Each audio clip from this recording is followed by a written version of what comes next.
embrace innovative volunteerism. Worry takes away your time. Worry doesn't bring any value. Please click and subscribe so that when there is any video, you will be the first to receive. I'll be right back. You and me are the solutions to these challenges.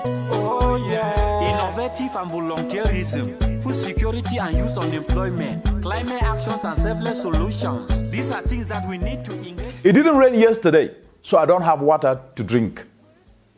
So I'm very worried that we may not have water the whole week. No, there is no food.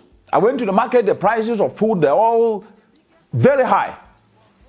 I didn't plant, so I don't have food. Worry has been made the norm and not the exception, and that's a lie. We love to worry over things we cannot control. The only way you can have water is when it doesn't rain, you look for a means to fetch the water, whether you look for a well to fetch it or you look for water to buy. And for you to have that money to buy that water, you have to work to be able to get revenue. Whether you are perfecting your skill to sew a dress or to plait hair, to put some extra money in your pocket that you can use to afford what you don't have. That's the only way out. Any other thing will not work. So we are told lies that we can worry our way out of situations. Those are lies. Those are false narratives. That if you do not plant, you can be able to harvest. That's a lie. That if you plant beans, you harvest maize. That's a lie. That if you do not work hard, you will succeed. That is a lie. Then we end up worrying over things that we cannot be able to control. That it rains today. How will you stop rain? That it's sunny today. How will you stop the sun? Use it to your advantage. If it's raining, harvest the water. Rainwater harvesting is what is supposed to become the norm. It's supposed to become a national culture. But many times when it is raining, we complain that it's raining, but we don't harvest the water. Yet, a drought proceeds. And then we say, oh, there's no water to irrigate our crops. Complaining and blame game resulting to worry will not change anything. So today I've come here to tell you one thing. Worry adds no value. Worry wastes your time. And worry only makes you feel good at that moment, but nothing changes.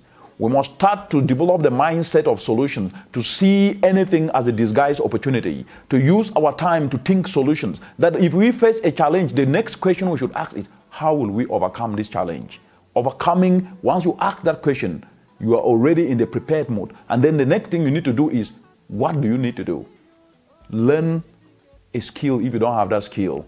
Look for a solution if you don't have that solution. Work hard and spend more time to learn to have that solution that can then be able to turn that challenge into an opportunity. And avoid negative energy people. Negative energy people are a source of worry. Something happens, say, hey, how can that happen? No, it has happened. Why are you asking people how can that? It has happened. So when you say like that, what will that change? Instead of saying, oh, it happened, this is what we need to do so that at least we can move ahead. When we have these people in which in my local language they call it for lumsamanku, then lumsamanku in my local language means the people who only gaslight. They gaslight a situation. They gaslight a situation to become worse as they fold their arms and get excited that, oh, we gaslighted it. That is a bad attitude. In the midst of what we face today, the changing climate, the environmental challenges that are overwhelming people coming out of COVID-19 pandemic, we must be able to face the bull by the horns. How do we do this? 3 things. First, become passionate. Become passionate about what you want to become. And invest effort to become the best in whatever thing you want to become. This means endurance, putting effort, enduring short-term pain for long-term gain in whatever thing you do. Whether you're a teacher or you are a hair plaiter, you're a student, focus, read, make an effort so that even if a test comes, it's difficult, you will pass. People will say, how did you pass? This arithmetic was so difficult. The second is to be focused. There's nothing that beats a dedicated mind. And when you are focused, it will not be easy because people will say, oh, you don't have time for me, oh, you don't do this. No, but when you succeed, they will all claw and try to be part of you. Some will even be using your photos to put on their profiles. The third, which is the most important, be determined to succeed. Failure is not an end. When you fail, learn from it. Because failure is the best experience. If you look at Thomas Edison, who developed the light bulb, he failed so many times, but when he was asked, he said, I was just getting experience. And last but not the least, we must reimagine the future. Albert Einstein said, when you judge a fish by its ability to climb a tree, it will live all his life thinking it is stupid. Yes, we are being judged that we are black people who cannot work hard. Sometimes we listen. Sometimes we are told that no, you cannot be able to work harder and sleep less hours because that's not normal. It's a lie. Work hard, sleep less hours. That if you're a photographer, you perfect your skill, you cannot be able to become an authority in that field. That's a lie. If you know your craft so well, that is value. People will come to you.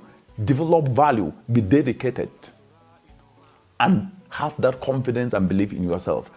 If we do this, we will put worry on the run and prosperity into the cockpit of progress. Because worry is part of the biggest problem that is making a lot of people not to achieve their potential. Today, I decided to debunk it. Thank you for listening.